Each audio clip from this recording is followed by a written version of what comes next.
Good morning, everybody. As we go to the Chitas of today, we are holding a new portion, the portion of Kairach, which is in the book of Numbers, chapter 16, verse number 1. Vayikach Kairach ben Yitzhar ben Kos ben Levi, and Kairach, the son of Yitzhar, the son of Kos, the son of Levi, took Dasan Aviram and Dasan and Aviram b'nei Eliav, the son of Eliav, Va'im ben Peles b'nei Ruven, and Oim ben Peles, the son of Ruven. Rashi says that if you want to go look, this section is expounded well. If you want to go look into the background of this whole thing, go to Medrash Tanchuma. Go to the Medrash and you'll see a beautiful, beautiful interpretations and the whole about this whole story, background of the whole story. Vayikach Kairach, Rashi says he took himself, Vayikach, he took himself aside, breaking away from the congregation to challenge the priestly position. And this is the meaning what Onkelos translates the word Vayikach v'ispalig, which means he separated himself from the rest of the congregation in order to take a hold controversy and to create this whole fight.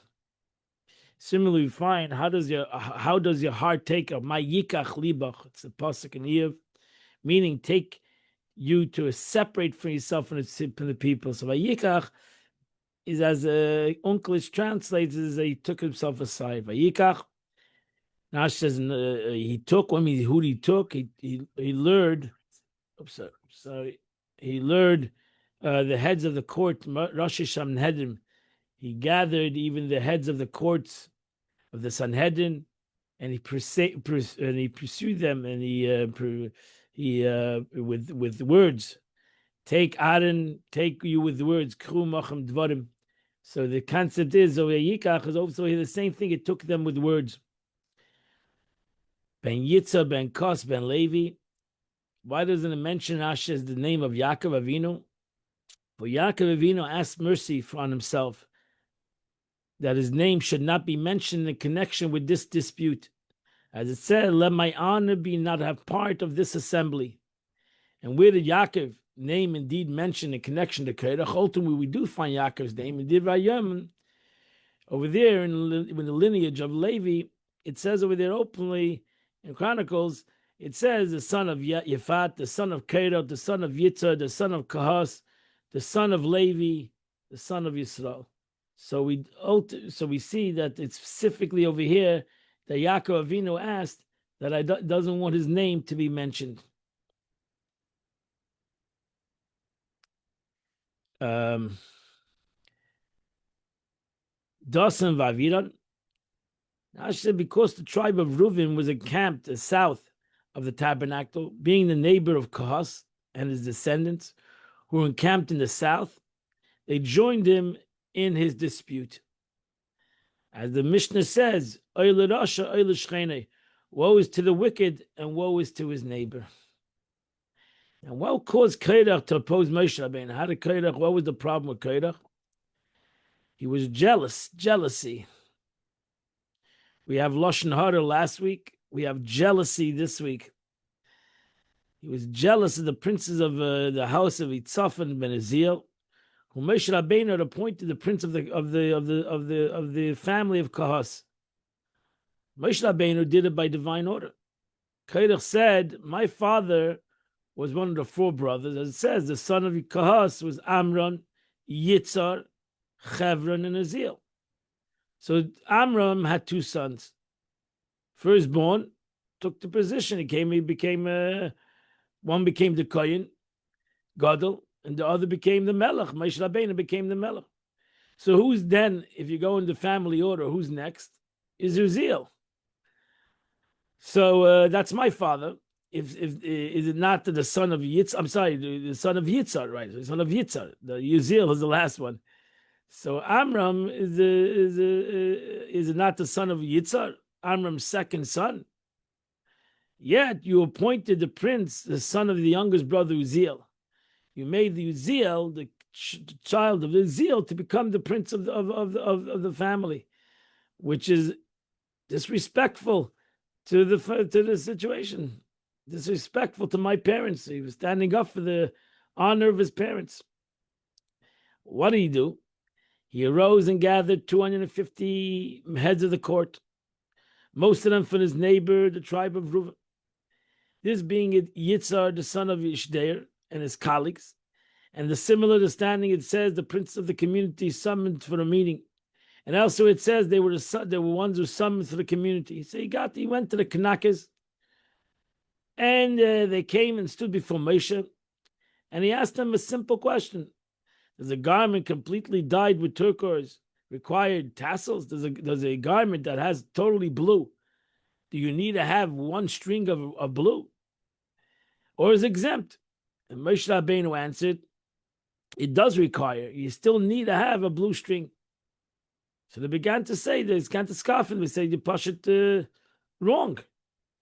Can it be that other types of garments exempted by a single thread of turquoise or blue wool?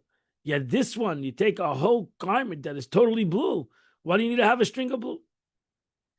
And he asked the same question that the Gemara brings down, the Medrash and Chumah brings down. He asked the same question about a mezuzah, a house that has a Torah doesn't need a mezuzah. And Moshe Rabbeinu said, yeah. And that was his challenge, and it's all brought down to Mefarshim what exactly he was trying to prove with this, which is I'm a kulam tzaddikim, we're all full, we're all righteous. Why do we need to have a leader? Why do we need to create leaders? That was his ultimate challenge. Bnei Reuven, the sons of Reuven, Dosan Avidan, Vayim ben Pelas. So we know Dosan Avidan were famous. These guys go back to Mitzrayim, Dosan and Avidan. They meet their end at this present time, but they were troublemakers. They were the ones who were fighting when Moshe Rabbeinu went out to see the people. So these were troublemakers from the day one. Vayim ben Pelas is a new guy, and thank God he survived it due to the greatness of his wife. And they stood before Moshe and the Jewish people, that 250 people came together. The Siyah, they were the heads of the community. They were those that were called to the meetings. Anshe Shem, men of great name. They gathered around Moshe and they told Rav Lachem, is enough. You've taken enough. This whole nation is holy. And God is in the midst of this nation. And why do you raise yourself above God's assembly? Now she says, Rav Lachem, far too much greatness have you taken for yourself. We're jealous. Kulam Kadeshim.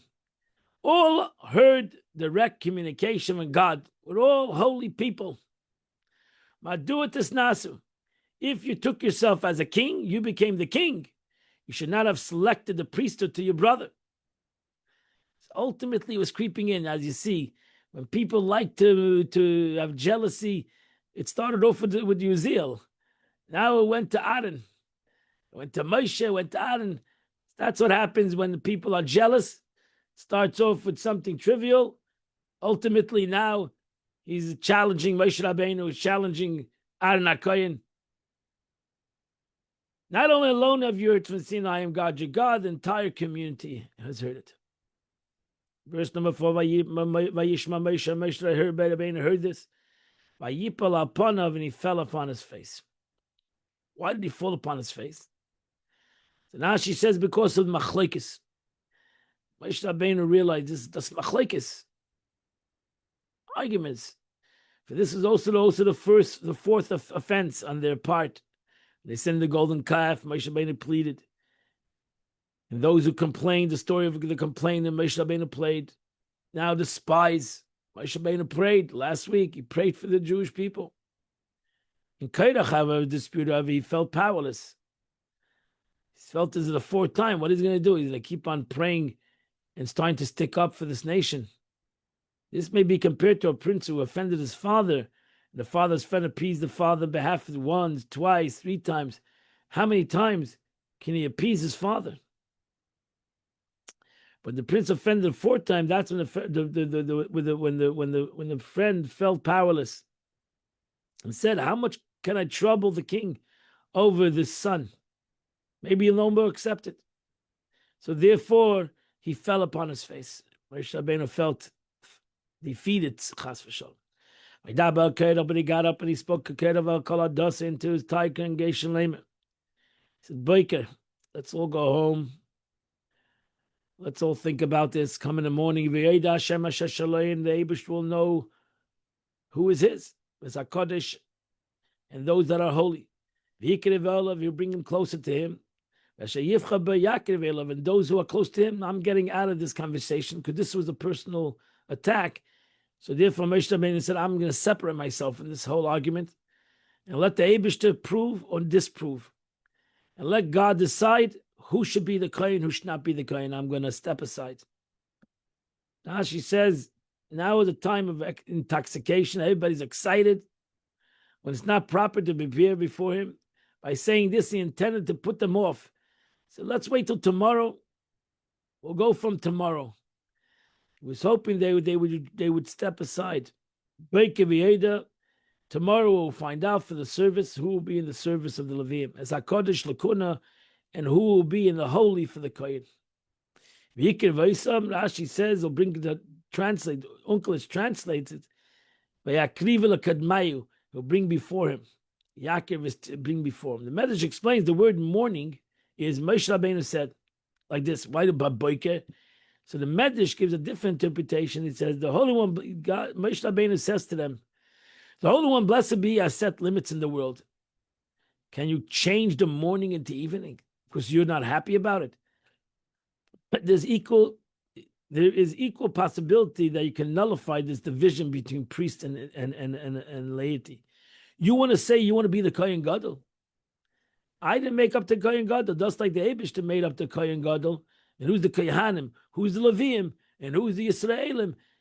That's like the day and night. God made the division in the world, and God made this division. There's nightfall, there's morning. He separated. The Simla says Aaron was separated for sanctity. And basically, you're starting up with God, you're not starting up with me. And to prove this, Zaysasu, this is what you should do.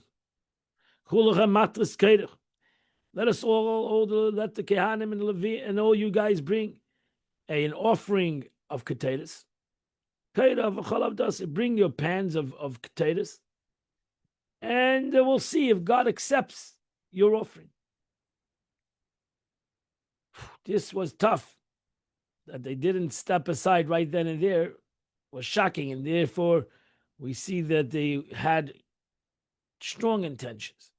Why did he see fit to say this to them? He said to them, pagan customs recognize many rituals and many priests. So they do not assemble to worship in one house.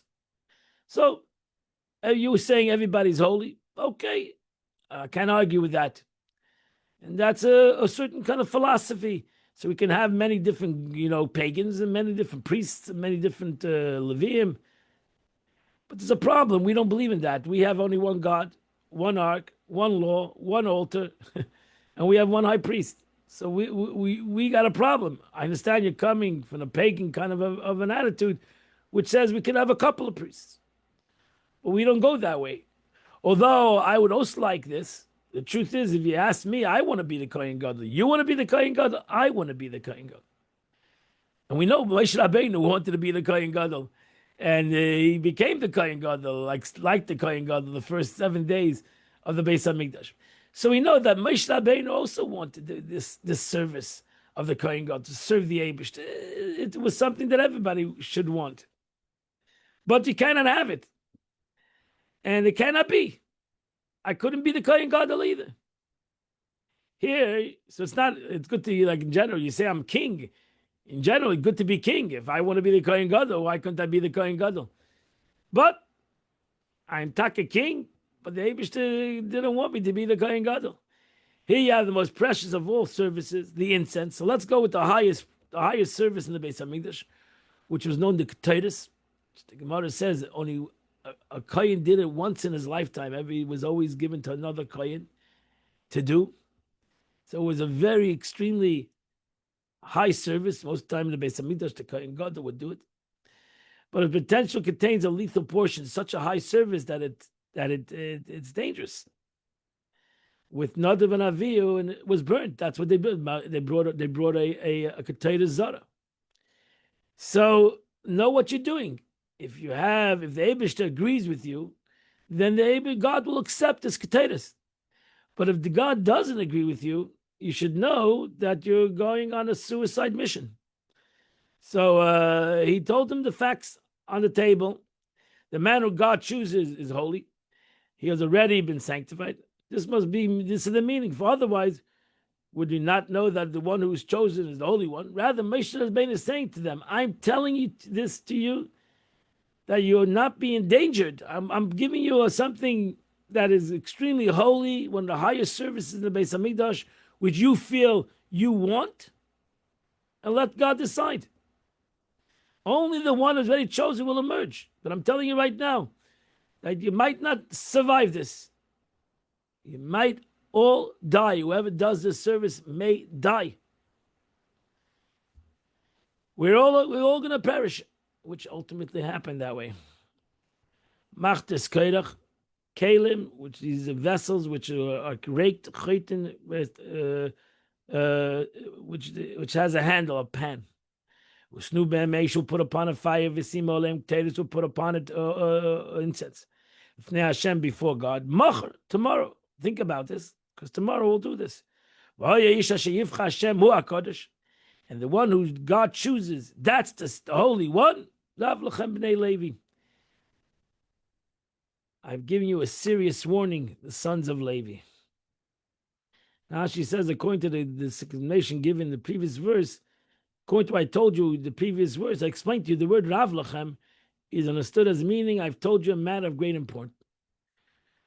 Were they not fools, and that Moshe Rabbeinu warned them so sternly, they would still be willing to undergo the test. What a crazy people. Rather, they knew full well that they were doomed. But they sinned against their own souls, as it says, the fire pans that they took sin knowing it would cost them their lives. And Kairach, who was intelligent, Gemara says Kairach Pikeach, Kairach was an intelligent man. Why did he fit to do such a foolish act? And the Gemara answers because his eyes were dimmed. He prophetically perceived great lineage descending from him, Shmuel HaNavi, who was considered as equal as Moshe Rabbeinu and Aaron together.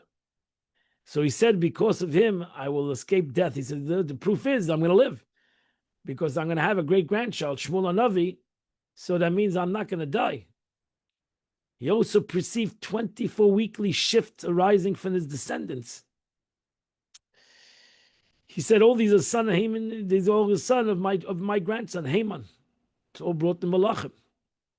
He said, is it possible that all this greatness will arise from me and yet I'll be silent?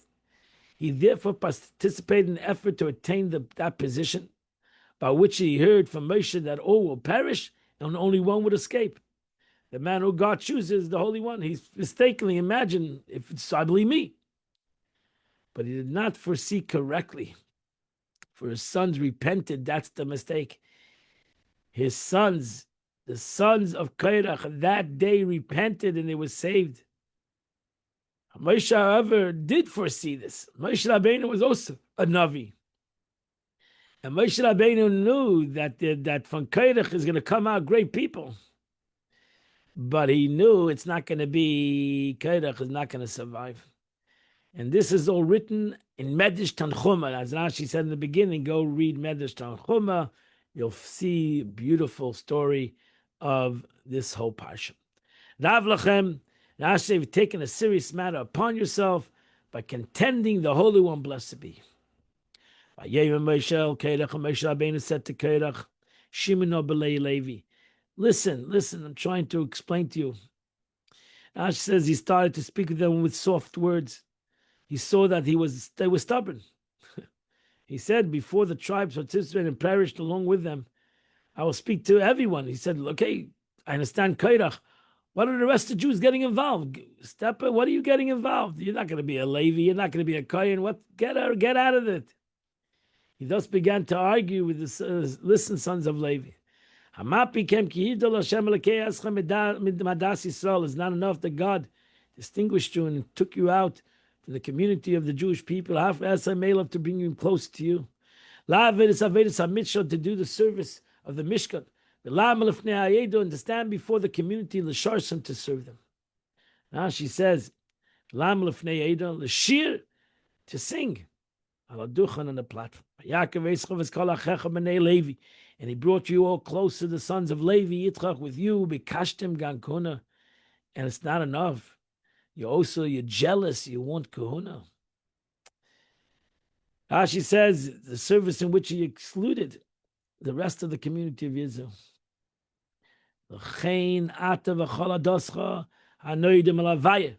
Therefore, my friends, all of you and all your congregation, which you're going out against God,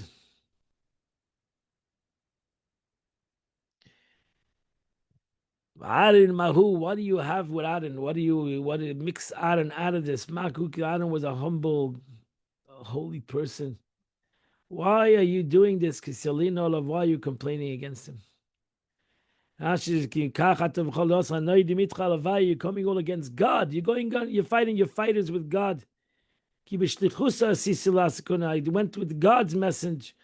I didn't do anything on my own. So therefore, why are you doing this? Verse 12, went out, sent out to call Dosam Avinu b'nei Eliyav. They were not from Levi, they were tribe of Reuven. And he said to them, come, let's talk this over. They said, no, we're not interested. And she says, from here we learn we don't perpetuate a machlekes. We try to make peace. Because Moshe Rabbeinu sought after them, tried to bring peace, make a dialogue. They're not going to go out there. Their mouth unwittingly foretold their downfall. We're going down. The next step is down. Verse 13. Is it enough that you brought us out from the land of flowing of milk and honey? I'm saying about Midbar to die in the desert, because they knew they were all going to die anyway. That you are also exercise unworthy over us. And that completes the Chumash of the day. We now go to the Tanya of the day.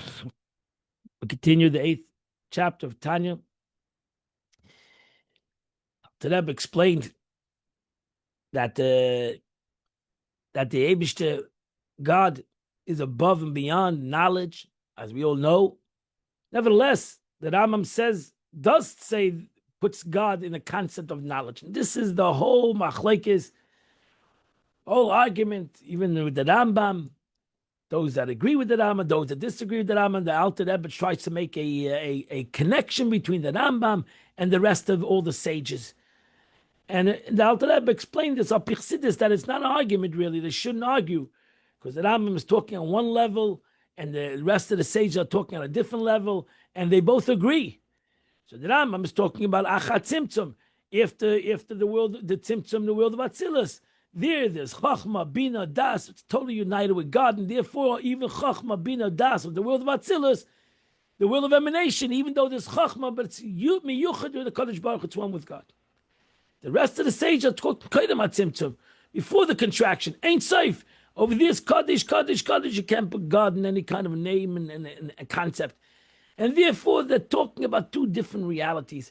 And therefore, really, they're not arguing. They both agree. The Rambam agrees even to the sages. As Kabbalah agrees to the other sages, that there is a concept that's above. My thought is not your thought. The Eibishter's wisdom is above our wisdom. We all agree. But ultimately, the Eibishter came down into a physical wisdom. And that's what the Rambam's talking about. And therefore, there's really no argument. That's what the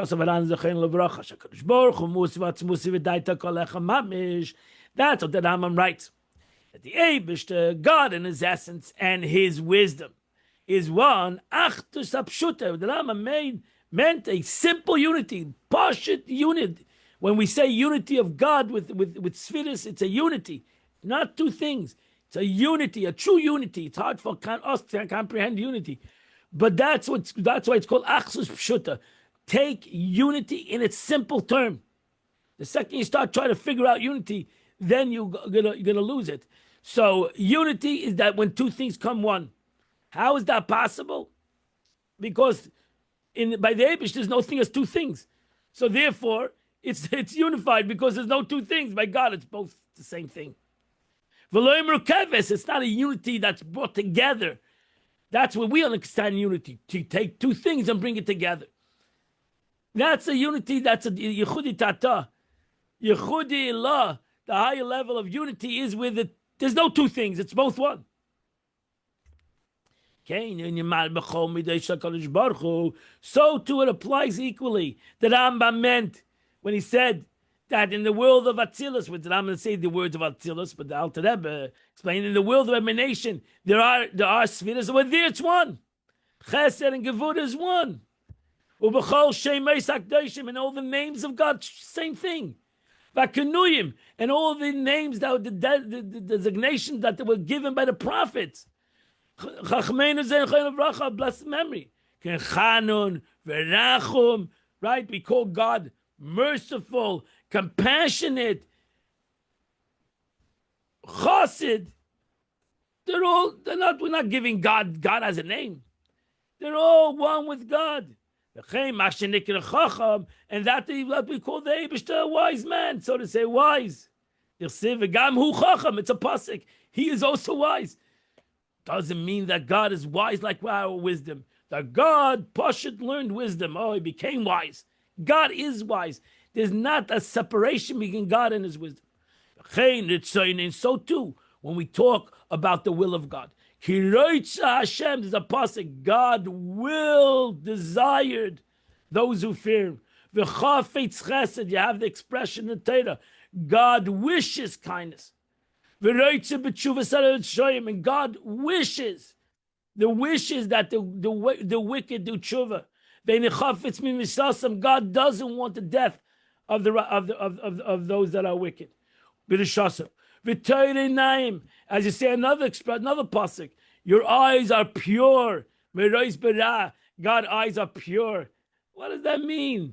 It means that God forces himself to see good. Really, he sees it bad, but he forces himself to see good. Sony sees good. Everything is by God one. It's all totally united as one. From the above verses, then we see the emotions, wisdom, and will ascribe to God. Nevertheless, so still, we have to realize God's will, his wisdom, his attribute of kindness, his mercy, and all attributes. It's not that God adds to him the midah of mercy. Like by us, we receive the attribute of mercy. By our cover, or we become connected to mercy. Chas v'shalom. By the Eibishter, it's God forbid to say that. But Mehusiv Atzmusin, that's the God, they're all one. The being in the essence, the will of God and his wisdom and understanding and knowledge and his attribute of kindness and his might and mercy, which all come from Chesed and Gevurah, and so too all the lower attributes. Hakol Achdus Pshuta, they're all one entity, Pshuta, simple. Just take the word unity as a simple word. It's one. Shema Yisrael Hashem Elokeinu Hashem Echad. Take it. That's why the famous rabbi said, I wish I can daven like a child. When it says one, one is one. Doesn't mean one that has two. Two, you have two ones. One is one. The Eibishter, God is one. There's no one that is connected to two, one that brings two together. One is one. Achdus Pshuta. That's why you see this words. Achdus Pshuta Mamish. A simple oneness. Absolute perfect unity, which is being in essence. Which the Rambam said that. So the Alter Rebbe is like Why are we struggling with the Rambam? The Rambam says it openly. He says it. The Rambam says that. He says that you can't even say this. It's a human to say it. He's just saying it, because a human person to true unity is above a human's comprehension. He doesn't comprehend true unity. He could say it, but what does it mean? It's hard for him and it's hard to hear such things, because we don't comprehend it. Not for a person to really comprehend unity. Because when man visualizes in his mind all the concepts which is conceived and understand, all are within himself, as they all are within himself. Like, for instance, if he wishes to envisage in the essence of his will, in the essence of his wisdom, bina in the essence of his understanding, das of the essence of his knowledge, to the essence of his kindness and mercy, he only visualized the way within him. So just as regarding the individuals of one intellectual emotions, so too regarding the individual desire to apprehend divine intellectual emotion, he endeavors to do so by looking at his own intellect, and they have found this in himself. So it's very hard for us to imagine God's intellect out of our own intellect, and our intellect is not God's intellect. HaKadosh Baruch Hu Ram v'Nisa, self-understood, as much as we try to comprehend God from ourselves, but ourselves are far away from God. The Kadosh Shemai, and holy is his name. It means his name is also holy. It's Kadosh, Kadosh, Kadosh. When we say God is holy, we mean God is separate by many myriads of degrees. Aden Kates is infinite separation. It's not like you say it's greater. No, it's far beyond. See, like the heavens to the earth is 500 years in the greatness, but the Eibish's greatness is far beyond. Far beyond. I mean, the kolatish bachas, you can't even, all the exalting that we exalt God. And what people talk about the greatness is far beyond God. God is far beyond that. For this reason, God is called the Holy One, blessed be He.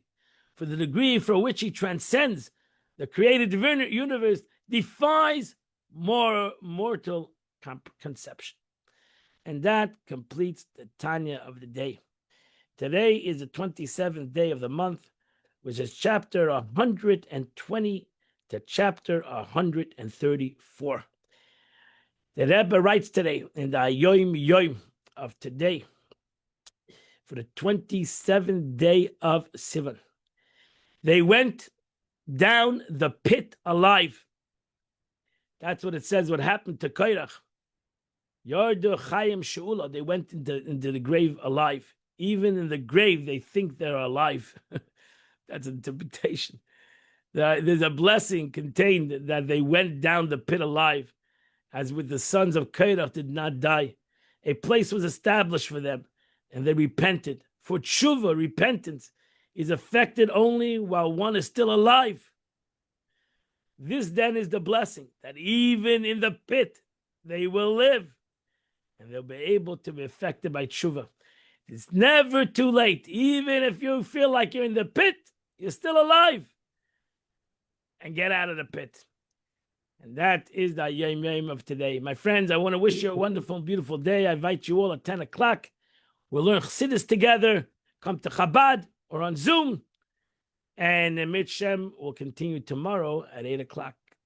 Rabbi?